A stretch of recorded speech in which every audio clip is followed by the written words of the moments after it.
Salut les gars, bienvenue sur une nouvelle vidéo. Aujourd'hui on va faire une vidéo review du jeu qui est juste derrière moi. On va allier deux mondes différents, le rétro gaming et la Formule 1. Deux choses qui me tiennent particulièrement à cœur. Donc ce que je vous propose, c'est qu'on va regarder ensemble ce fameux Nigel Mansell World Championship F1. De quoi il en retourne. On va faire un peu un parallèle entre ce qui est proposé sur ce jeu et voilà ce qui s'est produit dans la réalité, hein, puisque ce jeu, il est vraiment issu de la saison 1992 du championnat du monde de Formule 1. On va regarder ça ensemble. Donc c'est parti, on fait le tour du propriétaire. Donc voilà, vous avez la boîte qui est juste là. Hein. Donc boîte classique, hein, Super NES, donc PAL, FAH. Voilà. Tout ce qu'il y a de plus classique. Et là, on a la petite notice dans laquelle il y a un peu de lecture, c'est ça qu'on apprécie hein, sur les notices d'époque. Hein, vous voyez, il y a pas mal de choses. On a même une préface ici qui nous parle de Nigel Mansell, de ses origines, d'où est-ce qu'il vient, comment il a réussi à intégrer la Formule 1. Donc voilà, si vous aimez la course automobile et la F1, c'est très intéressant. Et on peut voir ici qu'on a une rubrique intitulée Les conseils de Mansell. Alors, je suis allé voir de quoi il s'agissait précisément. On nous dit d'aller à la page 19. Donc voilà.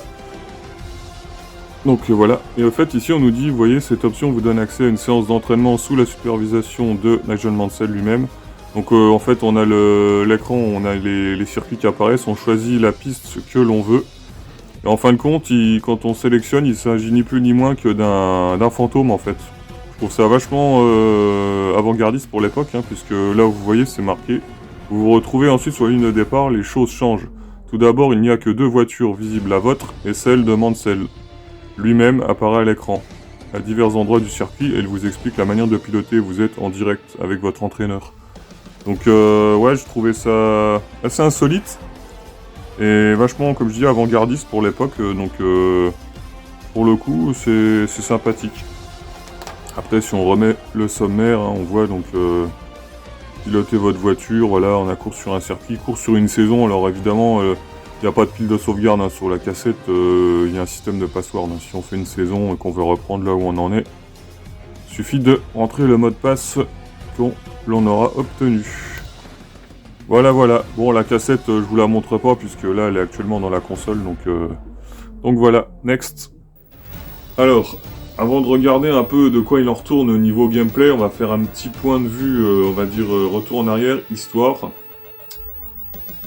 Donc, ce jeu, finalement, il est sorti en 1993. Il est vraiment basé sur l'histoire de Nigel Mansell et de la saison 1992 de Formule 1. Donc, pour ceux qui ne le savent pas qui est Nigel Mansell, c'est un ancien pilote de course automobile et notamment de Formule 1, un Britannique, qui est à jamais le champion du monde de la saison 1992 de Formule 1 au volant de sa Williams FW14B que vous voyez ici.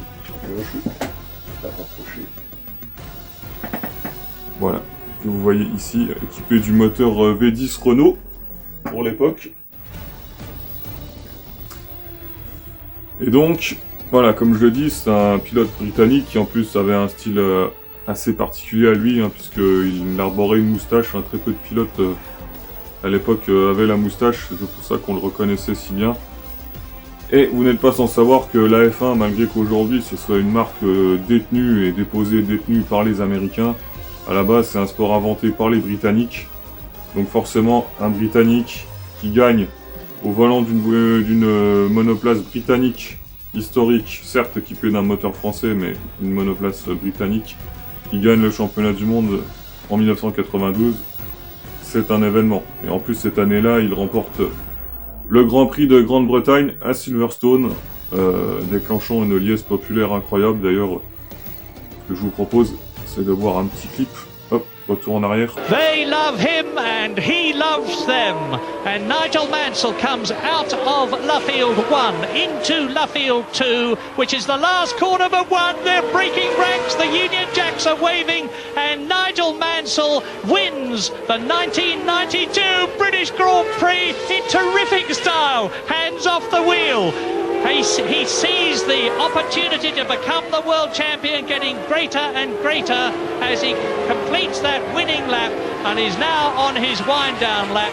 Now the tradition, and it's not one I approve of, to be quite honest with you, as Patrese comes through in second place, is for the crowd to go onto the course as they do in Le Mans. And that's very dangerous, of course, because there are drivers a lap or so behind the leaders who are still going at racing speed. But Riccardo Patrese is going to finish in second place to make it the sixth, first and second. Very, very appropriately by Damon Hill, who has just finished his first Grand Prix. Englishman leads on the track there. An Englishman follows in his wheel tracks, and you can see how happy Nigel Mansell is. Now, is Mansell going to stop and offer for the second year in succession a lift to Ayrton Senna? The answer is no, because Ayrton Senna has already gone back. I imagine he wouldn't be too keen on doing it a second year in succession, and he would have thought of that just as I did. Well, the crowd must keep off the course. Doesn't mean to say they'll do it. They are already all over the course in the start and finish position. But Mansell now is savouring this, and justifiably so. I would love to be on the car to pits radio, because Mansell is quite a chatty chap during the race, and there's a constant flow of conversation between him and the pits. And they're seeing now their hero come through. If he gets back to the pits through this lot, I think he will be doing extremely well. What a wonderful sight. This is Nigel's 7th win of 1992. It raises his World Championship points score to 76. His teammate Riccardo Patrese, by finishing second, gets another 6 points to give him 40. So Nigel now leads the championship by 36 points after race 9 in this 16-race World Championship Series, with the races in Germany in 2 weeks' time, Hungary, Belgium, Italy, Portugal, Japan, and the marvellous wind-up at the end of the season that everybody loves to go to, the Australian Grand Prix at Adelaide. Will he be world champion when the series reaches Australia? Well, there is still a long way to go. He's got a massive lead, but it is not an unbeatable one, although it's certainly looking more and more like it race by race. Since Thursday morning. Donc voilà, vous l'avez vu à travers ces toutes petites images, à quel point voilà, Nigel Mansell il était populaire à l'époque. Il faut savoir qu'en 1991 il avait failli remporter le championnat, mais il a joui de malchance, voilà, de bris mécaniques, etc. Hein, donc il était passé plusieurs fois à côté, et en 92 ça a été la bonne. Du coup, ce que je trouve assez marrant, c'est que on a eu l'idée de faire du coup un jeu de Formule 1 basé sur sa saison. Alors que par la suite, vous savez, évidemment, il y aura le fameux jeu Formula One, hein, qui va sortir tous les ans, à l'image un peu des FIFA, où voilà, on reprend toujours, on met à jour au goût du jour chaque année la saison écoulée, et on sort un jeu basé dessus. Mais au moins c'est marrant pour l'époque d'avoir un peu ce jeu qui sort un peu, voilà, des sentiers perdus. Moi j'ai trouvé ça vraiment sympathique. Donc déjà, n'hésitez pas à me dire dans les commentaires si vous aimez la Formule 1, si vous avez suivi à l'époque, si vous avez connu. Moi personnellement, 92 c'était encore un peu jeune, mais les premiers souvenirs, ils viendront un peu après. Pour l'anecdote, il faut savoir qu'après voilà, cette saison 92 où Nigel Mansell remporte le titre, il va quitter l'écurie Williams, et en fait c'est Alain Prost qui va reprendre son baquet derrière, qui va revenir en 93 et qui va donc sur une année voilà, tout gagner et aller chercher une 4e couronne, et enfin ensuite arrêter définitivement sa carrière. Voilà pour la petite histoire. Ce que je vous propose, c'est de passer un peu en gameplay. Voilà, de voir un peu de quoi il en retourne. Je vais filmer quelques clips. Voilà, et on va regarder un peu le jeu, ce qu'il propose, etc. Allez, on se retrouve en gameplay. Bon, on se retrouve sur le jeu. Donc voyons nos menus principaux. Donc voilà, on a course, hein, saison complète. Les configs, on peut mettre notre nom, options, les mots de passe pour reprendre, l'entraînement et les conseils de Mansell. Donc on va choisir une piste. Qu'est-ce qui est sympa? Tiens, on va faire le Japon. Voilà, donc là en fait on a les... Donc en 5 tours, hein, ça se passe à chaque fois. On a la distance au tour et la distance sur 5 tours.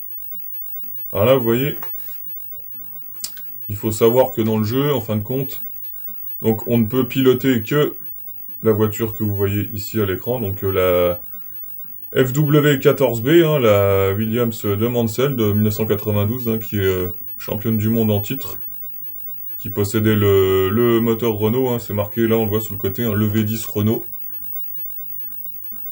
Et donc en fait, ce qui est sympa pour l'époque, vous voyez, c'est qu'on peut donc choisir sa transmission, donc automatique ou manuelle. On a les rapports, on peut choisir entre moyen, faible ou élevé, enfin court ou élevé plutôt, les rapports de boîte. Vous avez le choix des pneumatiques, entre les pneus soft, les pneus durs et les pneus pluie. Et l'aileron arrière, sur 3 types de configurations, suivant ce que l'on veut privilégier, on va dire. Donc là, on va rester sur du médium.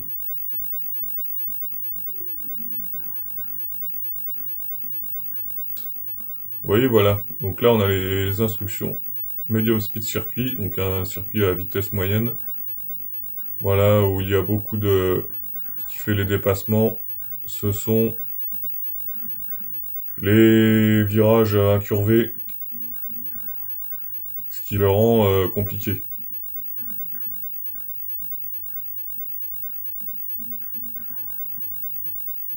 Et là, vous voyez les vitesses de passage recommandées dans chacun des virages. Hein. On est à plus de 200 de moyenne.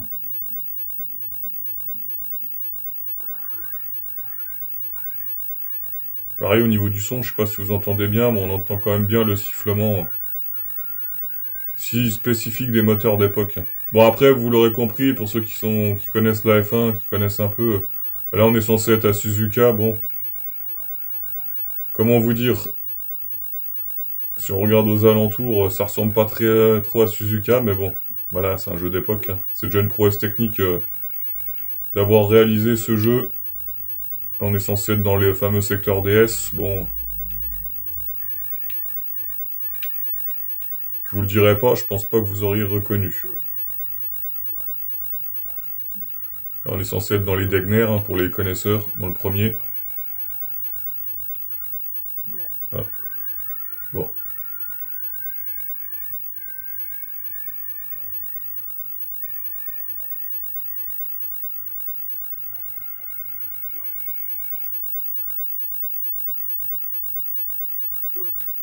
On va arriver à l'épingle. Ils ont quand même représenté le tunnel, hein. C'est sympa, je trouve. Souci du détail. Ils ont réussi à représenter le tunnel.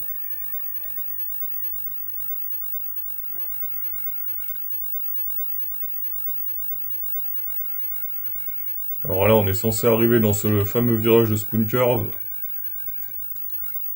Bon, faut vraiment le savoir pour s'en rendre compte. En plus, je pilote mal.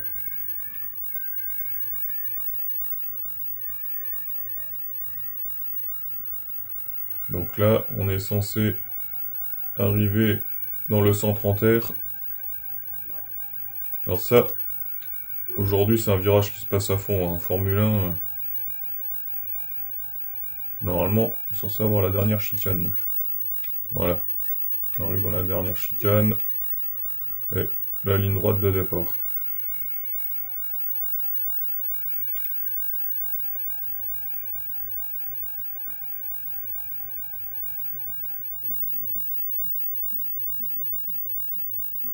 Alors on peut voir les stats, je suis 84% de vitesse, cornering, c'est dans les virages, j'imagine que c'est la vitesse en virage, et braking, ouais j'ai 7% de freinage, donc je freine pas beaucoup. Donc on se retrouve au menu principal, Vous voyez ici on a deux styles différents, arcade ou simulation. Alors pour avoir essayé, je dirais que simulation, la différence se fait ressentir au niveau de la croix de direction. Au final, c'est beaucoup plus sensible quand on va à gauche ou à droite. Ce qui semble logique, hein, puisqu'une F1, normalement, dès qu'on bouge un tout petit peu le volant, ça réagit. Donc là-dessus, pas de souci. On peut noter que dans le jeu, au final, nous avons que 11 adversaires. Avec nous, ça fait 12. Sachant que sur la saison 1992, il me semble de mémoire, il y avait 24 voitures, 24 ou 28 voitures, je ne sais plus. S'il y a des spécialistes, vous me le direz dans les commentaires, qui étaient présentes sur la grille à l'époque. Là, évidemment, on se doute qu'on est réduit à 12 du fait des limitations, je pense, techniques, hein, de la 16 bits de Nintendo. Donc voilà, mais du coup, on a les quelques pilotes, on va dire, connus qui sont dans le jeu, mais il n'y a pas Ayrton Senna. D'ailleurs, c'est bizarre, c'est peut-être une histoire de licence ou de droit, je ne sais pas. Bon, bah voilà.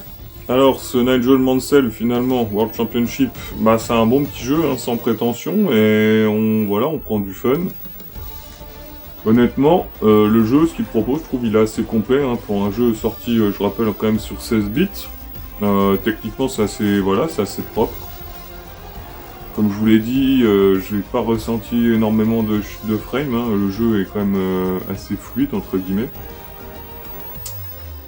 Donc personnellement, je trouve que c'est vraiment un petit jeu sympathique, c'est une bonne pioche. Il y a de quoi de faire ces petites sessions courtes, de s'amuser, et pour l'époque, je le trouve assez ambitieux, et je trouve ça marrant et cool en fait d'avoir fait voilà, un jeu qui retrace un peu voilà, la plus belle année de l'histoire de Nigel Mansell. D'avoir fait un jeu voilà, en son nom. Et franchement, c'est vraiment pas mal fichu. Moi, vraiment, je vous le recommande. En plus, pour le coup, il coûte vraiment pas grand chose, hein. Si vous voulez savoir une histoire de coup, là, je l'ai eu complet, donc FAH, hein, vous avez vu, donc tout en bon état. Ça m'est revenu avec les frais de port à une vingtaine d'euros, donc c'est très abordable. Donc si vous voulez tenter une petite expérience sympathique, un petit jeu de course sur de F1 sur Super Nintendo, je vous le recommande. Et voilà, et on arrive donc à la fin de la vidéo, et ben voilà, n'hésitez pas à me dire ce que vous en avez pensé, si vous l'avez connu, si vous l'avez, si vous y avez joué. Le petit pouce qui fait plaisir. Éventuellement, si vous tombez sur ma chaîne via cette vidéo, bah, pensez à vous abonner, ça fait toujours plaisir. Et moi, je vous dis à la prochaine. C'était Rétro Solide. Ciao, ciao. Fitzmichael of Kent congratulates Nigel Mansell, and so do the crowd.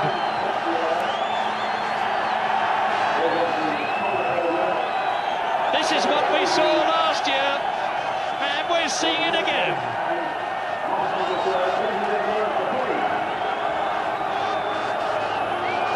Nigel Mansell's 7th win out of 9 races. What's going on? Snake?